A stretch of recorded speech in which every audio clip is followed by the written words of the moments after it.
Laval a 50 ans, mais en vérité, elle cache son âge. Regardez-la de plus près, vous allez voir qu'elle est bien plus vieille que ça. Laval est plus grande, plus riche, plus complexe qu'on peut croire.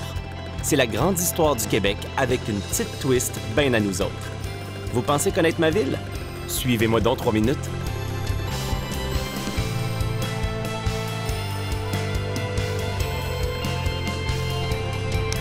Les gens qui connaissent pas Laval pour vrai pensent que ma ville se réduit à ça. Mais en réalité, Laval, c'est bien plus que du béton. Depuis le début qu'on est dans terre jusqu'au coude.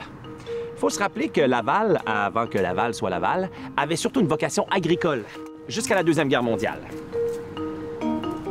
C'est parce que l'île, de la manière qu'elle s'est formée, nous donne un des sols les meilleurs et les plus riches au Québec. Mais ça va quand même nous prendre un temps avant de bien s'étendre sur les terres. On voulait semer, mais les Iroquois, eux, c'est la terreur qui se met en nous. Heureusement qu'après la grande paix de 1701, nos colons vont s'installer comme il faut, puis l'agriculture va se développer un peu mieux. Mais comme on débarquait tout juste des bateaux un peu perdus, mettons que nos méthodes n'étaient pas les plus top pour cultiver la terre d'un pays de forêt et d'hiver à moins 20 degrés Celsius. On a eu faim un bon bout. Mettons que ça n'a pas été facile.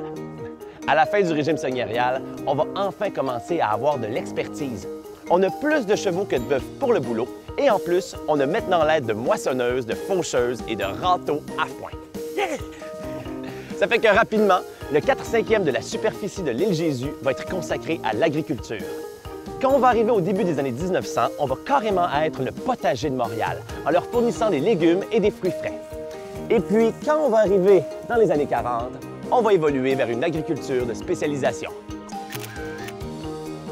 Les fermes lavalloises vont être les mieux équipées du Québec. Rendus en 1950, les maraîchers vont vendre pour 20 de la production québécoise. Lâche pas la patate, Laval! Aujourd'hui, on est considéré comme la capitale horticole du Québec. On fournit environ 35 de la production québécoise. On possède même un attrait touristique qui sent bon à la grandeur, la route des fleurs. On a près de 30 de notre territoire qui est protégé comme zone agricole.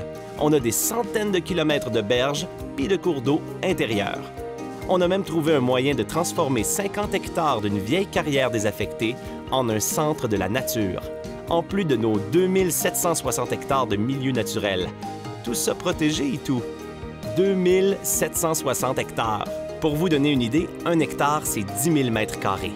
Rajoutez à ça nos boisés urbains protégés, puis ici, notre parc de la Rivière-des-Mille-Îles, qui est le seul refuge faunique urbain au Québec. Ça commence à nous faire un grand bout de pas de béton pantoute, hein? La nature, on y tient. On la chouchoute, parce qu'on le sait qu'elle est plus forte que tout. Hey! Lâche mon environnement, toi.